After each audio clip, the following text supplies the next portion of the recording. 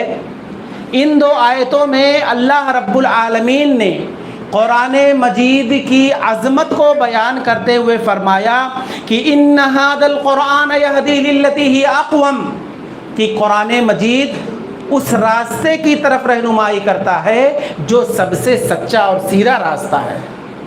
وَيُبَشِّرُ الْمُؤْمِنِينَ الَّذِينَ يَعْمَلُونَ الصَّالِحَاتِ أَنَّ لَهُمْ أَجْرًا كَبِيرًا، اور قرآن مجید بشارت دیتا ہے، قرآن مجید خوشخبری سناتا ہے ان لوگوں کے لیے جو ایمان لائے اور عمل صالح کرتے ہیں۔ کیا خوشخبری ہے؟ کہ اللہ رب العالمین نے ان کے لیے بہت بڑا اجر تیار کر رکھا ہے۔ اور قرآن مجید ان لوگوں کو متنبہ کر رہا ہے جو ایمان نہیں لائے، قرآن مجید پر ایمان نہیں رکھتے ہیں اور آخرت کے دن پر ان کا ایمان نہیں ہے۔ قرآن مجید انہیں متنبہ کر رہا ہے کہ اللہ رب العالمین نے ان کے لیے دردناک عذاب تیار کر رکھا ہے۔ حاضرین گرامی، تو ان دونوں آیتوں میں بتایا گیا کہ قرآن مجید کی ہدایت یہ سب سے سچی ہدایت ہے۔ قرآن مجید ہمیں بتاتا ہے کہ سب سے سچا اور صحیح دین کیا ہے۔ قرآن مجید ہمیں بتاتا ہے کہ سب سے سچا قانون کیا ہے۔ قرآن مجید ہمیں بتاتا ہے کہ سب سے صحیح عقیدہ کیا ہے۔ قرآن مجید ہمیں بتاتا ہے کہ سب سے اچھا کلچر اور سب سے اچھی تہذیب کیا ہے۔ قرآن مجید ہمیں بتاتا ہے کہ سب سے اچھا نظام حیات کیا ہے۔ قرآن مجید ہمیں بتاتا ہے کہ سب سے اچھا معاملات اور اسی طریقے سے سب سے اچھی معاشرت کیا ہے۔ الغرض اگر قرآن مجید کو ہم سمجھ کر پڑھیں گے، قرآن مجید میں ہم غور و فکر کریں گے، قرآن مجید میں ہم تدبر کریں گے، تو قرآن میں ہمیں پتہ چلے گا کہ قرآن مجید کی رہنمائی یہ سب سے اچھی رہنمائی ہے۔ قرآن سے بڑھ کر رہنمائی دنیا کی کسی کتاب میں نہیں مل سکتی۔ قرآن مجید یہ اللہ رب العالمین کی جانب سے نازل کردہ یہ آخری کتاب ہے۔ جب قرآن مجید کا نزول ہو گیا، قرآن مجید کے نازل ہونے کے بعد اللہ رب العالمین نے پچھلی تمام آسمانی کتابوں کو منسوخ کر دیا۔ قرآن مجید نازل ہونے کے بعد موسیٰ علیہ السلام پر نازل کردہ کتاب توریت کو اللہ نے منسوخ کر دیا۔ توریت کی شریعت منسوخ ہو گئی۔ اللہ رب العالمین نے حضرت عیسیٰ علیہ السلام پر جو انجیل نازل کیا تھا، انجیل کی شریعت کو اللہ نے منسوخ کر دیا، زبور کی شریعت منسوخ کر دیا۔ یعنی اب اگر کوئی کتاب بچی ہے ہدایت کے لیے، اپنی آخرت کو بنانے کے لیے اور اللہ کے ہاں کامیاب ہونے کے لیے، تو وہ کون سی کتاب ہے؟ وہ قرآن مجید، جو اللہ رب العالمین نے سب سے آخر میں اور اللہ کے نبی صلی اللہ علیہ وسلم پر نازل کیا۔ قرآن مجید کی عظمت کی اگر ہم بات کریں تو قرآن مجید یہ اللہ رب العالمین کی جانب سے بہت بڑا معجزہ ہے، نبی کریم صلی اللہ علیہ وسلم کے سچے ہونے کی دلیل ہے۔ اللہ رب العالمین نے جناب محمد الرسول اللہ صلی اللہ علیہ وسلم کو نبی بنایا، آپ کو بہت سارے معجزات عطا کیے۔ روایت کے اندر آتا ہے، ایک روایت کے اندر آتا ہے کہ اللہ کے نبی صلی اللہ علیہ وسلم کو جو معجزے دیے گئے تھے، ایک روایت کے مطابق 1000 اور دوسری روایت کے مطابق 3000 معجزے دیے گئے۔ لیکن باتفاق امت، تمام امت کا اس بات پر اتفاق ہے کہ نبی کریم صلی اللہ علیہ وسلم کو جو معجزات دیے گئے تھے اس میں سے سب سے بڑا معجزہ یہ قرآن مجید ہے۔ اللہ کے نبی صلی اللہ علیہ وسلم جب دعوت و تبلیغ کرتے تھے، توحید کی دعوت دیتے تھے اور اسی طریقے سے لوگوں کو دین کی طرف بلاتے تھے، تو کفار مکہ طرح طرح کا اعتراض کرتے تھے، طرح طرح کا سوال کرتے تھے، نبی کریم صلی اللہ علیہ وسلم سے ڈیمانڈ کرتے تھے، آپ سے مطالبہ کرتے تھے، کہتے تھے کہ موسیٰ علیہ السلام نے جس طرح سے معجزہ ظاہر کیا تم بھی ویسے اس طرح کا معجزہ ظاہر کرو، عیسیٰ علیہ السلام کی جو معجزہ لے کر کے آئے تھے تم بھی ویسا معجزہ ظاہر کرو کہ موسیٰ علیہ السلام کے پاس عصا تھا، جب وہ عصا پھینکتے تھے تو وہ اژدہے کی شکل اختیار کر لیتا تھا۔ موسیٰ علیہ السلام جب اپنے گریبان میں ہاتھ ڈالتے تھے تو جب ہاتھ نکالتے تھے تو وہ ہاتھ چمکنے لگتا تھا، روشن ہو جاتا تھا۔ اس طرح کا معجزہ تم بھی ہمیں دکھاؤ۔ قرآن نے اس کا جواب دیا، کہا وَقَالُوا لَوْلَا أُنزِلَ عَلَيْهِ آيَاتٌ مِّن رَّبِّهِ أَوَلَمْ يَكْفِيهِمْ أَنَّا أَنزَلْنَا عَلَيْكَ الْكِتَابَ يُتْلَىٰ عَلَيْهِمْ کہ اے نبی صلی اللہ علیہ وسلم، یہ کفار مکہ آپ سے معجزات مانگ رہے ہیں، معجزات کا سوال کر رہے ہیں، معجزات کے تعلق سے مطالبہ کر رہے ہیں۔ حیرت ہے ان کے عقلوں پر کہ قرآن کریم جیسا زندہ معجزہ ان کے سامنے موجود ہے. قرآن مجید کی تلاوت صبح و شام ان کے سامنے کی جاتی ہے. قرآن مجید جیسا زندہ معجزہ پانے کے بعد یہ آپ سے معجزہ اور اسی طریقے سے معجزات کا مطالبہ کر رہے ہیں. حیرت ہے ان کے عقل پر. تو قرآن مجید یہ اللہ رب العالمین کی جانب سے نازل کردہ یہ سب سے بڑا معجزہ ہے. اور اس کا اعجاز اس شکل میں ظاہر ہوا. آپ جانتے ہیں قرآن مجید کب نازل ہوا؟ قرآن مجید آج سے 1400 سال پہلے نازل ہوا. اور کس قوم پر نازل ہوا؟ اس قوم کو قرآن مجید نبی کریم صلی اللہ علیہ وسلم کے توسط سے دیا گیا جو قوم دنیا کی سب سے ان پڑھ قوم، دنیا کی سب سے امی قوم، دنیا کی سب سے غیر متمدن قوم کو اللہ رب العالمین نے محمد صلی اللہ علیہ وسلم کے ذریعے قرآن کو دیا. اور جب اس قوم نے قرآن کو اپنا رہنما بنا لیا، اس قوم نے جب قرآن کو اپنا رہبر بنا لیا، قرآن مجید کی تعلیمات پر عمل پیرا شروع ہو گئے، قرآن مجید کو انہوں نے اپنی زندگیوں کے اندر نافذ کیا، تو ان کا طرز خلافت، طرز حکومت دنیا کے لیے مثال بن گیا. آپ جانتے ہیں اللہ کے نبی صلی اللہ علیہ وسلم نے مدینہ کے اندر جو ریاست قائم کیا، اور اس کے بعد خلفائے اربعہ نے جو انہوں نے اپنی دور خلافت کے اندر جو قرآن مجید کو پڑھ کر کے اس پر عمل کر کے جو انہوں نے خلافت قائم کیا، تاریخ آپ پڑھیں گے جس پر ہمارا ایمان ہے، آپ کا بھی ایمان ہوگا. اور انصاف پسند غیر مسلم بھی اس بات کا اقرار کرتے ہیں کہ اس سے اچھے دن آج تک اس دنیا کے اندر نہیں دیکھے گئے. وہ قوم جو اونٹوں کے چرانے اور بکریوں کے چرانے والی قوم مانی جاتی تھی، اور لوگ یہ کہتے تھے کہ قوم عرب کو اونٹ چرانے اور بکریاں چرانے کے سوا کچھ نہیں آتا ہے. لیکن قرآن مجید کو جب ان پر نازل کیا گیا اور قرآن مجید کو انہوں نے پڑھا، قرآن مجید کو غور کیا، قرآن مجید کو تدبر کیا، قرآن مجید کو اپنی زندگی میں، اپنی عملی زندگی میں انہوں نے نافذ کیا، تو ان کی حکومت اور اسی طریقے سے ان کا طرز خلافت اور طرز حکومت یہ دنیا کے لیے مثال بن گیا. محترم بھائیوں، قرآن مجید کی عظمت کو اگر ہم کما حقہ سمجھنا چاہتے ہیں، قرآن مجید کی عظمت کو اگر ہم جاننا چاہتے ہیں، تو ہمیں قرآن مجید کو سمجھنا پڑے گا. قرآن مجید ہے کیا؟ قرآن مجید کی خصوصیات کیا ہے؟ قرآن مجید کا اعجازی پہلو کیا ہے؟ قرآن مجید کے اندر پائے جانے والے کمالات کیا ہیں؟ ہم اسی وقت جان سکتے ہیں، اور قرآن مجید کو حقیقی معنوں میں اسی وقت ہم اس کی عظمت کو سمجھ سکتے ہیں جب ہم قرآن مجید کو سمجھنا شروع کریں گے. قرآن مجید کو ہم سمجھیں گے قرآن مجید کی ایک ایک آیت پر، قرآن مجید کی ایک ایک سورت پر، قرآن مجید کے ایک ایک پارے کو اگر ہم پڑھیں یا ایک رکوع اگر بھی ہم پڑھیں اور اس پر غور کریں اور اسی طریقے سے اس کے مطابق ہم زندگی گزارنا شروع کریں، تب ہمیں قرآن مجید کی عظمت کا پتہ چلے گا کہ قرآن مجید حقیقت میں ہے کیا. قرآن مجید کی ایک آیت کریمہ ہم جانتے ہیں، ہم پڑھے ہوں گے، ہمارے نظر کے سامنے سے کئی مرتبہ گزرا ہوگا اگر ہم پڑھے ہوں گے.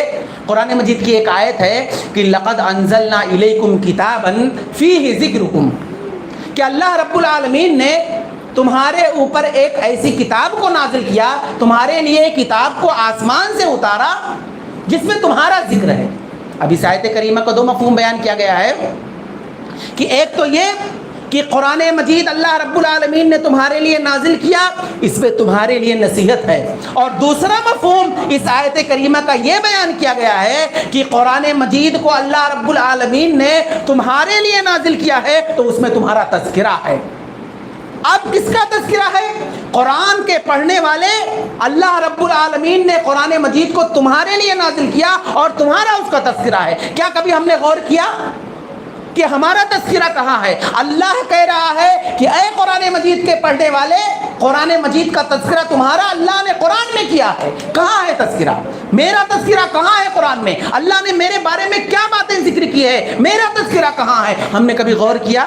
ہم نے کبھی سوچا؟ قرآن مجید کو ہم نے کبھی اس نظر سے پڑھا کہ قرآن میں اللہ نے میرا تذکرہ کیا ہے؟ کبھی نے ایسا نہیں کیا. ہمارے جو اسلاف تھے وہ اس طرح سے قرآن مجید میں غور کرتے تھے، قرآن مجید میں تدبر کرتے تھے، اور جب اللہ نے اس آیت کو اتارا کہ اللہ نے قرآن مجید کے اندر تمہارا تذکرہ کیا ہے، تو پھر وہ اس چیز کو تلاشتے تھے. احنف بن قیس ایک تابعی ہیں، ان کا کہنا ہے کہ جب میرے سامنے یہ آیت کریمہ گزری کہ لقد انزلنا الیکم کتابا فیہ ذکرکم، کہ اللہ نے تمہارے لیے ایک ایسی کتاب نازل کی ہے جس میں تمہارا تذکرہ ہے، کہتے ہیں میں ڈھونڈنے لگا کہ اللہ نے میرا تذکرہ قرآن میں کیا ہے، کہاں ہے تذکرہ؟ کہتے ہیں قرآن مجید میں پڑھنا شروع کیا، پڑھتے گیا ایک پارہ دو پارہ اس طرح سے قرآن مجید کی آیتوں کو پڑھتا گیا. کہتے ہیں سورہ توبہ کی جب اس آیت پر میں پہنچا وآخرون اعترفوا بذنوبہم خلطوا عملا صالحا وآخر سیئا عسى اللہ ان یتوب علیہم. کہتے ہیں کہ جب میں اس آیت پر پہنچا تو میں سمجھ گیا کہ یہ آیت کریمہ میرے تعلق سے ہے. کیوں؟ اس آیت کریمہ میں میرا کیریکٹر بیان کیا گیا ہے، میرے زندگی کے حالات اس آیت کریمہ میں بیان کیا گیا ہے. کیا ہے وہ آیت؟ اس قرآن کریم کے اندر وہ آیت سورہ توبہ کی یہ ہے وآخرون اعترفوا بذنوبہم، کہ بہت سارے اللہ کے بندوں میں ایسے ہیں جنہیں اپنے گناہوں کا اعتراف ہوتا ہے. جب وہ گناہ کرتے ہیں تو اپنے گناہوں کے تعلق سے وہ شرمندہ ہوتے ہیں، اور اسی طریقے سے انہوں نے بہت ساری نیکیاں بھی کر رکھی ہیں، انہوں نے بہت سارے گناہ کر رکھے ہیں، اور وہ یہ چاہتے ہیں عسى اللہ ان یتوب علیہم، ممکن ہے کہ اللہ رب العالمین انہیں معاف کر دے، ممکن ہے کہ اللہ رب العالمین ان کے گناہوں کو معاف کر دے، ان کے گناہوں کو معاف کر دے. کہتے ہیں کہ احنف بن قیس کہ جب میں اس آیت کریمہ پر پہنچا تو سمجھ گیا کہ اللہ رب العالمین میرا تذکرہ کر رہا ہے. ایسا لگ رہا ہے کہ میری زندگی کے حالات یہ قرآن مجید میں یہ آیت کریمہ بیان کر رہا ہے. تو کہنے کا مطلب یہ ہے کہ اگر ہم قرآن مجید کو سمجھ کر پڑھیں گے قرآن مجید میں کے اندر غور کریں گے، تدبر کریں گے، تب ہمیں پتہ چلے گا کہ قرآن مجید کے اندر ہے کیا، اس کی خصوصیات کیا ہے. قرآن مجید اللہ رب العالمین قرآن مجید ہم سے کیا چاہتا ہے، قرآن مجید کو ہمیں کیسے پڑھنا ہے، اس کی عظمت کیا ہے، اس کے فضائل کیا ہیں. اس وقت پتہ چلے گا جب ہم قرآن مجید کو تلاوت کے ساتھ ساتھ اس کو ہم سمجھ کر کے پڑھیں گے. یہی نہیں بلکہ قرآن مجید ایک انسان کی انفرادی زندگی اور اجتماعی زندگی کے مسائل کو بھی حل کرتا ہے. قرآن مجید اگر ہم اپنی زندگی کے اندر پریشان ہیں یا ہم کسی مصیبت سے دوچار ہو گئے، اور اسی طریقے سے چاہے وہ ہماری سیاسی زندگی ہو، ہماری معاشرتی زندگی ہو، ہماری گھریلو زندگی ہو یا ہماری پرسنل لائف ہو، اگر اس کے اندر کوئی مسائل ہمارے ساتھ آ گئے تو قرآن مجید ان مسائل کا حل پیش کرتا ہے. اور اگر ہم کسی مصیبت کے اندر پڑ گئے اور اگر ہمارا ایمان ہے قرآن مجید پر ہم تدبر کر رہے ہیں، غور کر رہے ہیں، تو جب ہمارے اوپر کوئی مصیبت آئے تو قرآن مجید ہمارے لیے وہ حل بن جاتا ہے. آپ دیکھیں علامہ قرطبی رحمہ اللہ یہ ایک مفسر قرآن جنہوں نے تفسیر قرطبی لکھا ہے. انہوں نے اپنا ایک واقعہ بیان کیا اور ان کا واقعہ یہ ہے، کہتے ہیں کہ جب تاتاریوں نے مجھ پر حملہ کیا، اور تاتاری قوم کا واقعہ آپ جانتے ہوں گے کہ تاتاری قوم نے بغداد کے اندر مسلمانوں کا قتل عام کیا، ان کا خون بہایا اور ان کا مکمل طور سے صفایا کرنے کی کوشش میں تھے. کہتے ہیں کہ اسی دور کا میں بھی تھا جس وقت تاتاری قوم مسلمانوں پر حملہ کر کے ان کا قتل عام کر رہی تھی. کہتے ہیں اس وقت میں بھی وہاں پر تھا. کہتے ہیں کہ میں جب باہر نکلا تو 2 تاتاری کے 2 آدمی تلوار لے کر کے مجھے دوڑائے. کہتے ہیں کہ جب میں دیکھا کہ وہ لوگ تلوار لے کر کے میرے پاس آ رہے ہیں، مجھے مارنا چاہتے ہیں، کہتے ہیں پہلے تو میں بھاگا، اور جب میں بھاگا تو وہ لوگ مجھے دوڑائے. کہتے ہیں کہ میں بھاگتے گیا، لیکن جب میری طاقت جواب دے دی اور اسی طریقے سے میں تھک ہار گیا، اب میرے اندر سکت نہ رہی بھاگنے کی. کہتے ہیں کہ میں وہیں بیٹھ گیا، اور جیسے ہی بیٹھا قرآن مجید کی ایک آیت کریمہ میں نے پڑھنا شروع کر دیا. کہا وَجَعَلْنَا مِن بَيْنِ أَيْدِيهِمْ سَدًّا وَمِنْ خَلْفِهِمْ سَدًّا فَأَغْشَيْنَاهُمْ فَهُمْ لَا يُبْصِرُونَ. اللہ نے کہا کہ ہم نے ان کے ایک آگے آڑ بنا دیا، ہم نے ان کے ایک پیچھے آڑ بنا دیا، اور ہم نے انہیں اندھا کر دیا، وہ دیکھ نہیں سکتے ہیں. کہتے ہیں کہ جب میں وہیں پر بیٹھ گیا تو تاتاری قوم کے 2 لوگ جو مجھے تلوار لے کر کے دوڑا رہے تھے، کہتے ہیں کہ ایک میرے دائیں جانب سے نکل گیا اور ایک میرے بائیں جانب سے نکل گیا، اور میں وہیں بیٹھ گیا. وہ لوگ مجھے دیکھ نہیں سکے، اللہ نے ان کو اندھا کر دیا اور میں صحیح سلامت گھر میں واپس آ گیا. تو قرآن مجید پر اگر ہم غور کریں گے، قرآن مجید پر اگر ہم تدبر کریں گے، قرآن مجید کو ہم سمجھ کر پڑھیں گے، تو قرآن مجید ایک ایسی واحد کتاب ہے جو ہمارے مسائل کا حل پیش کرتا ہے. اسی طرح سے قرآن مجید یہ ایک خالص دعوتی کتاب ہے. قرآن مجید اللہ نے اسی لیے نازل کیا ہے کہ ہم قرآن مجید کے ذریعے سے لوگوں کو تبلیغ کریں. قرآن مجید دعوتی کتاب ہے، تبلیغی مشن رکھنے والی کتاب ہے. قرآن مجید اللہ نے اسی لیے نازل کیا ہے کہ اللہ کے بندوں کو اللہ کی طرف بلایا جائے. جو لوگ جہنم کی طرف جا رہے ہیں ان کو جنت کی طرف بلایا جائے. جو لوگ جن کا اخلاق بگڑ چکا ہے ان کو با اخلاق بنائے. اور جو لوگ امانت کی پاسداری نہیں کرتے ہیں اور اسی طریقے سے وعدہ پورا نہیں کرتے ہیں ان کو اس کی بات کی تعلیم دی جائے. جن کے اندر حیوانیت ہو گئی ہے ان کو انسانیت سکھایا جائے. قرآن مجید اسی لیے نازل کیا گیا ہے. اور آپ دیکھیں نبی کریم صلی اللہ علیہ وسلم کی زندگی، نبی کریم صلی اللہ علیہ وسلم، قرآن مجید یہ نبی کریم صلی اللہ علیہ وسلم کی مکمل ایک سیرت ہے. نبی کریم صلی اللہ علیہ وسلم اگر قرآن مجید کو اگر ہم اچھی طرح سے پڑھیں گے، اس پر تدبر کریں گے، غور کریں گے تو پتہ چلے گا کہ نبی کریم صلی اللہ علیہ وسلم کی حالات زندگی پر قرآن بحث کرتا ہے. تو نبی صلی اللہ علیہ وسلم جب تبلیغ کرتے تھے، دعوت دیتے تھے، اور اس وقت جب آپ کو کوئی پریشانی لاحق ہوتی تھی تبلیغ کے دوران تو قرآن مجید کی آیت کریمہ آتی تھی اور اس کا وہ حل پیش کرتی تھی.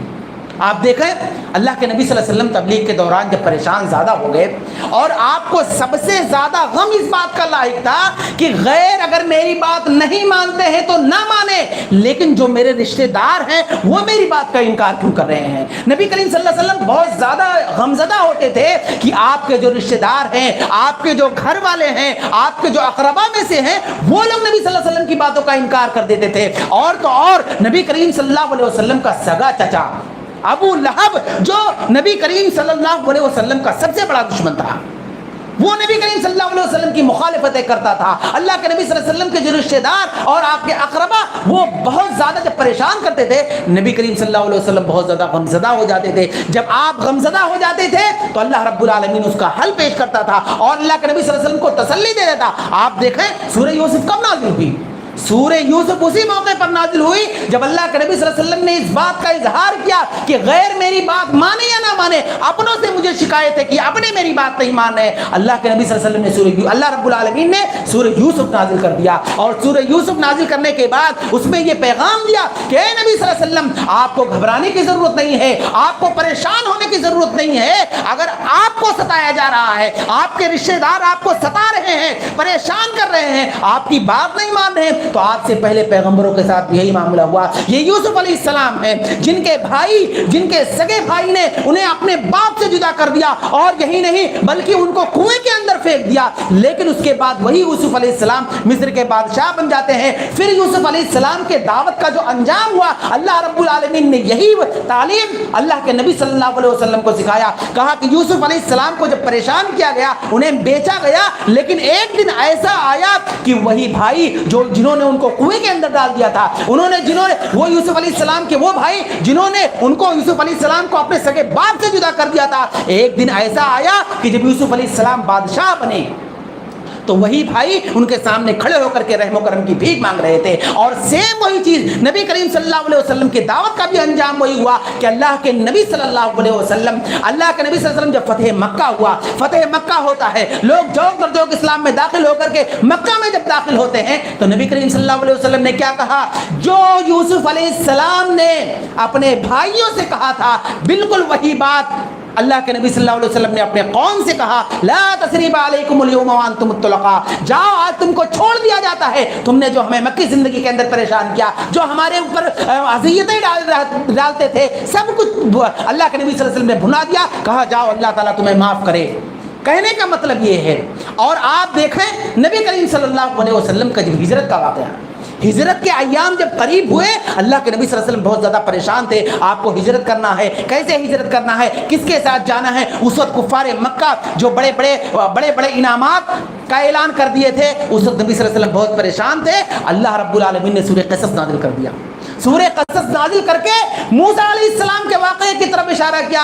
کہا موسیٰ علیہ السلام کی زندگی کو آپ پڑھیے اور آپ کو پریشان ہونے کی ضرورت نہیں ہے. موسیٰ علیہ السلام کے ہاتھوں جب ایک قبطی کا قتل ہو گیا تھا اور موسیٰ علیہ السلام اس موقع پر اپنی جان کو بچاتے ہوئے مصر سے مدین کی طرف جب انہوں نے ہجرت کیا تو اس وقت کیا حالات تھے، کیسی مصیبتیں تھیں، کیسے پریشانی کا سامنا موسیٰ علیہ السلام کر رہے تھے. آپ کو تسلی دینے کے لیے، محمد صلی اللہ علیہ وسلم کو تسلی دینے کے لیے اللہ نے سورہ قصص کو نازل کیا. تو کہنے کا مطلب یہ ہے کہ قرآن مجید پر اگر ہم غور کریں گے, قرآن مجید کو اگر ہم تدبر کریں گے, ایک ایک آیت کو اگر ہم سمجھنے کی کوشش کریں گے, تو قرآن مجید کیا ہے, ایک ایسی واحد کتاب ہے جو ہمارے مسائل کو حل کرتا ہے. اور قرآن مجید کی عظمت کو اگر ہم جاننا چاہتے ہیں, قرآن مجید ایک ایسی واحد کتاب ہے جو یہ سب سے بڑا ہتھیار ہے. آج اللہ رب العالمین نے قرآن مجید کے اندر کہا فَلَا تُطِعِ الْكَافِرِينَ وَجَاهِدْهُمْ بِهِ جِهَادًا كَبِيرًا, کہ اے نبی صلی اللہ علیہ وسلم آپ ان کافروں اور منافقوں کی بات نہ مانیے اور ان سے بڑا جہاد کریے. کیا مطلب ہے؟ آج اسلام کو دہشت گرد کہنے والے لوگ جو کہتے ہیں کہ اسلام تلوار کے ذریعے سے پھیلا, محمد صلی اللہ علیہ وسلم نے تلوار اٹھائی اور اس طریقے سے صحابہ نے, یہ ان کی بات غلط ہے. آپ انہیں کیسے جواب دیں گے, آپ انہیں کیسے سمجھائیں گے جب آپ قرآن مجید کو سمجھ کر پڑھیں گے؟ کئی ایک مفسرین نے فَلَا تُطِعِ الْكَافِرِينَ وَجَاهِدْهُمْ بِهِ جِهَادًا كَبِيرًا کا جو مطلب بیان کیا ہے, کہا وَجَاهِدْهُمْ بِهِ جِهَادًا كَبِيرًا سے مراد یہ دعوت و تبلیغ ہے, یہ دعوت و تبلیغ ہے. اللہ نے کہا تم قرآن غیر مسلموں کو تم اسلام کی طرف بلاؤ, غیر مسلموں کو تم اسلام کی بات سمجھاؤ, انہیں توحید کی جانب بلاؤ. اگر کوئی ایسی ضرورت پیش آ جاتی ہے کہ وہ تم پر زیادتی کر رہے ہیں, ایسی صورت میں تم قرآن مجید سے اپنا دفاع کرو, قرآن مجید سے تم اپنا دفاع کرو. آپ دیکھیں یہ کہنے والے کہ اسلام دہشت گردی کی تعلیم دیتا ہے, قرآن مجید کے تعلق سے نہ جانے کون سی باتیں کہتے ہیں. میں ان سے کہنا چاہتا ہوں نبی کریم صلی اللہ علیہ وسلم نے 13 سال مکہ کے اندر زندگی گزاری, 13 سال زندگی گزارے آپ نے.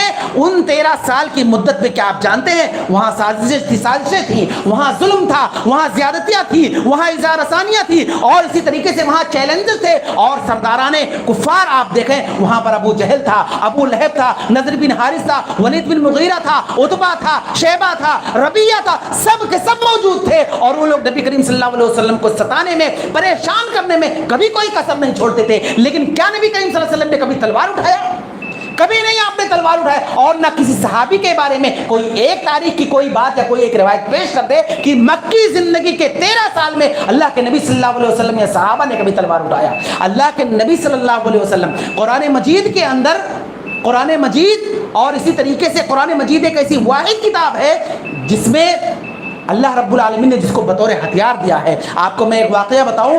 عتبہ جو مکہ کا بہت ہی سمجھدار سردار تھا, مکہ کا بہت ہی حکیم و دانا شخص تھا, ایک مرتبہ مکہ کے لوگوں نے نبی کریم صلی اللہ علیہ وسلم کے پاس بھیجا. نبی کریم صلی اللہ علیہ وسلم کے پاس عتبہ آیا اور نبی کریم صلی اللہ علیہ وسلم سے سوال کرنے لگا. اور عتبہ کو ان کے مکہ والوں نے یہ کہہ کر کے بھیجا کہ جاؤ محمد سے کہو کہ اس نے ہماری زندگی تباہ کر رکھی ہے. جب سے انہوں نے دعوت و تبلیغ کا کام شروع کیا اس وقت سے لے کر کے بھائی بھائی میں اختلاف ہو گیا, والدین اولاد میں اختلاف ہو گیا, اور اسی طرح سے میاں بیوی میں اختلاف ہو گیا ہے. عتبہ آیا نبی کریم صلی اللہ علیہ وسلم کے سامنے, اس نے لمبی چوڑی تقریر کرنا شروع کیا.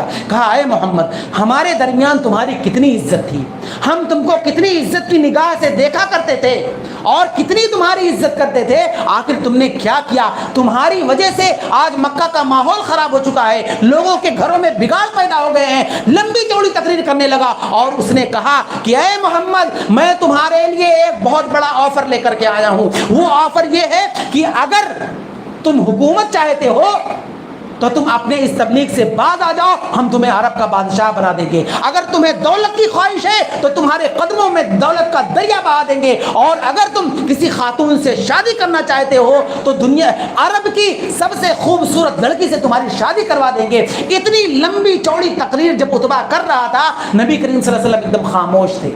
آپ صلی اللہ علیہ وسلم نے اس تقریر کے جواب میں کوئی لمبی چوڑی تقریر نہیں کی. آپ صلی اللہ علیہ وسلم نے اس کے جواب میں کوئی جواب نہیں دیا. اللہ کے نبی صلی اللہ علیہ وسلم نے صرف عتبہ سے اتنا کہا ہو گئی تمہاری بات تم اپنی پوری کر چکے؟ عتبہ نے کہا کہ ہاں میری بات پوری ہو چکی, میں اپنی بات کہہ چکا. اللہ کے نبی صلی اللہ علیہ وسلم نے عتبہ کے جواب میں قرآن مجید پڑھنا شروع کر دیے, حامیم سورہ فصلت پڑھنا شروع کر دیے. قرآن مجید پڑھتے گئے یہاں تک کہ جب اس آیت کریمہ میں پہنچے کہ فَإِنْ أَعْرَضُوا فَقُلْ أَنذَرْتُكُمْ صَاعِقَةً مِثْلَ صَاعِقَةِ عَادٍ وَثَمُودَ کہ اے نبی صلی اللہ علیہ وسلم آپ ان کافروں سے کہہ دیجئے کہ اگر انہوں نے روگردانی کی, قرآن مجید کو نہیں مانا, آپ کی باتوں سے انہوں نے مخالفت کی, تو ان کا انجام وہی ہوگا جو قوم عاد اور ثمود کا ہوا تھا. اتنی اس آیت کریمہ پر نبی صلی اللہ علیہ وسلم پہنچے. عتبہ نے فوراً اپنا ہاتھ نبی صلی اللہ علیہ وسلم کے منہ پر رکھ دیا, کہا بس کرو محمد محبت کرو, کیونکہ اسے عتبہ کو پتا تھا کہ نبی کریم صلی اللہ علیہ وسلم جو بات کہتے ہیں ان کی بات بالکل سچی ہوتی ہے. اور قوم عاد کو, قوم سمود کو اللہ نے کیسے ہلاک کیا تھا,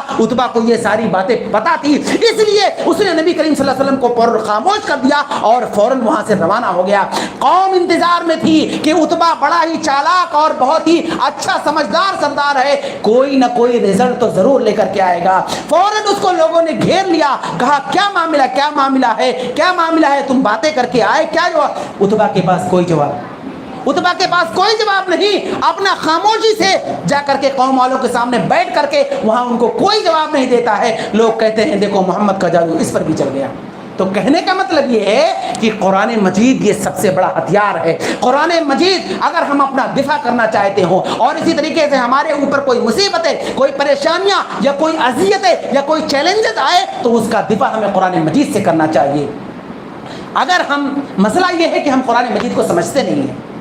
قرآن مجید کو ہم نے تلاوت کی کتاب بنا رکھی ہے کہ رمضان المبارک کا مہینہ آئے گا, قرآن مجید کو ہم پڑھ لیں گے, قرآن مجید کی تلاوت کو ہم کر لیں گے اور اسی طریقے سے ایک مہینہ پڑھ لیے, اس کے بعد قرآن مجید کو بند کر کے طاقوں میں سجا دیں گے. تب کوئی فائدہ نہیں ہونے والا ہے.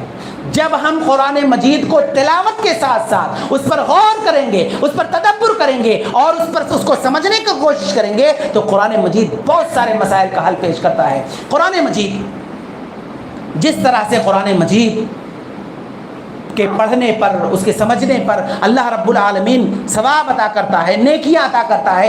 ایک آیت اگر ہم پڑھ لیں, قرآن مجید کی ایک آیت, اگر ایک لفظ بھی اگر ہم الف لام میم کہہ دیں تو قرآن مجید الف لام میم کہنے سے 30 نیکیاں مل جاتی ہیں. اتنا بڑا اجر و ثواب ہے اگر ہم اس کی تلاوت بھی کریں. لیکن اگر ہم قرآن مجید کو غور نہیں کیے, قرآن مجید کی تلاوت نہیں کیے اور قرآن مجید جس مقصد کے تحت نازل کیا گیا ہے اس مقصد کو ہم نے نہیں سمجھا, اللہ رب العالمین دنیا کے اندر ہمیں اس کی سزا دے گا. آپ دیکھیں قرآن مجید ایک ایسی واحد کتاب ہے, ان اللہ یرفع بہذا الکتاب اقواما ویضع بہ الآخرین. قرآن مجید ایک ایسی واحد کتاب ہے کہ قرآن مجید پر عمل کرنے کے, جو قرآن مجید پر غور کرتا ہے, عمل کرتا ہے, قرآن مجید کو سمجھنے کی کوشش کرتا ہے, اس کے مطابق زندگی گزارتا ہے, اللہ رب العالمین اس کو بلندی عطا کرتا ہے. وَيَدْعُ بِهِ الْآخَرِينَ, اور جو قرآن کریم کو چھوڑ دیتا ہے, قرآن مجید کو ترک کر دیتا ہے, قرآن مجید کے مطابق زندگی نہیں گزارتا ہے, ایسے شخص کو اسی قرآن مجید کے ذریعے سے ذلت اور رسوائی ہوتی ہے. کسی شاعر نے کہا وہ معزز سے زمانے میں مسلمان ہو کر اور ہم خوار ہوئے تاریخ قرآن ہو کر کے, قرآن کو ہم نے چھوڑ دیا, اللہ نے ہمیں ذلیل کر دیا. قرآن مجید کو ہم نے اپنی زندگیوں کے اندر نافذ نہیں کیا اور اس کو عملی جامہ نہیں پہنایا. قرآن مجید جس مقصد کے تحت نازل ہوا ہم نے اس کو چھوڑ دیا, اللہ نے ہم کو ذلیل کر دیا. اسی طرح سے قرآن مجید ایک ایسی واحد کتاب ہے کہ اگر ہم قرآن مجید کو چھوڑ دیتے ہیں, اس پر اس کے مطابق زندگی نہیں گزارتے ہیں, اس کا انجام آپ دیکھیے. اللہ رب العالمین نے کہا وَمَنْ أَعْرَضَ عَنْ ذِكْرِي فَإِنَّ لَهُ مَعِيشَةً ضَنْكًا وَنَحْشُرُهُ يَوْمَ الْقِيَامَةِ أَعْمَىٰ. کہ قرآن مجید کے قرآن مجید کے مطابق جو شخص عمل نہیں کرتا, قرآن مجید کے مطابق زندگی نہیں گزارتا, ایک دن ایسا آنے والا ہے اللہ رب العالمین اس کے رزق کو تنگ کر دے گا. وہ کما کر کے تھک جائے گا, بزنس کر کے تھک جائے گا, نوکریاں کر کے تھک جائے گا, قرآن پر عمل نہیں ہے, اللہ روزی تنگ کر دے گا. اور یہ تو پہلی سزا ہوئی. دوسری سزا اللہ رب العالمین نے کہا وَمَنْ أَعْرَضَ عَنْ ذِكْرِي فَإِنَّ لَهُ مَعِيشَةً ضَنْكًا وَنَحْشُرُهُ يَوْمَ الْقِيَامَةِ أَعْمَىٰ. اور جب اللہ رب العالمین کے روبرو وہ حاضر ہوگا تو قیامت کے دن اللہ رب العالمین اسے اندھا اٹھائے گا.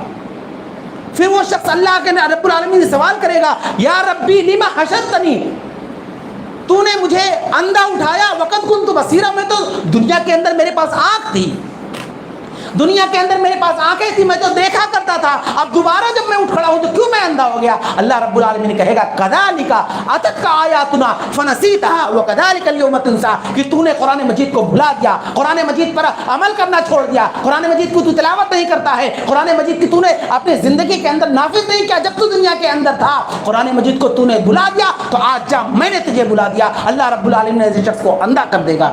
تو قرآن مجید کے پڑھنے پر جس طرح سے ثواب ہے، جس طریقے سے قرآن مجید پڑھنے پر اللہ رب العالمین درجات کو بلند کرتا ہے، بالکل ایسے ہی اگر قرآن مجید کو کوئی چھوڑ دیتا ہے، ترک کر دیتا ہے، قرآن مجید کے مطابق زندگی نہیں گزارتا ہے، اللہ رب العالمین اس کو دنیا میں بھی رسوا کرتا ہے اور آخرت میں بھی رسوا کرتا ہے۔ انہی چند باتوں پر میں اپنی بات کو ختم کرتا ہوں، اللہ رب العالمین سے دعا کرتے ہوئے کہ اللہ رب العالمین ہم تمام لوگوں کو قرآن مجید کو پڑھنے، اس کی تلاوت کرنے اور قرآن مجید کے مطابق اپنی زندگی گزارنے کی توفیق عطا فرمائے، آمین۔ وآخر دعوانا الحمدللہ رب العالمین۔ السلام علیکم ورحمۃ اللہ وبرکاتہ۔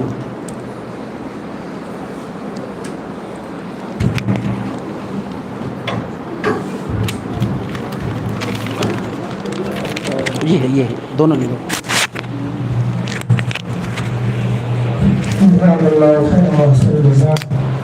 آج وقت کی سب سے اہم ضرورت ہے کہ ہم قرآن کو پڑھیں، اس کو سمجھیں، اس میں تدبر کریں، غور و فکر کریں اور اپنے گھر پر ایک ہوم ورک تیار کر لیں کہ فلاں وقت سے لے کے فلاں وقت تک ہمیں قرآن پڑھنا ہے، سیکھنا ہے، معنی اور ترجمے کے ساتھ اس کو اپنے گھر والوں کو پڑھانا ہے، سکھانا ہے، اور اگر کہیں پر کوئی بات کھٹک رہی ہو تو کسی اچھے عالم سے رجوع کرنا ہے کہ جب تک ہم اپنا لاہے عمل نہیں بنائیں گے ہم یوں ہی خسارے کا سودا کرتے رہیں گے، اٹھاتے رہیں گے، اور اگر زندگی میں کامیاب و کامیاب ہونا ہے، جیسا شیخ محترم تفصیل سے اس پر روشنی ڈال رہے تھے، تو قرآن کو ہمیں اپنا حفظ جا بنانا ہوگا، اس کے مطابق ہمیں زندگی گزارنی ہوگی۔ اب آج کی اس پہلی نشست کے اختتام کا اعلان کیا جاتا ہے، ابھی اذان ہوگی، اثر کی اذان، اس کے بعد آپ سبھی سے گزارش ہے کہ مسجد میں تشریف رکھیں، نماز کی ادائیگی کریں اور نماز پڑھنے کے فوراً بعد دوسری نشست کا انعقاد کیا جائے گا انشاءاللہ العزیز۔ السلام علیکم ورحمۃ اللہ۔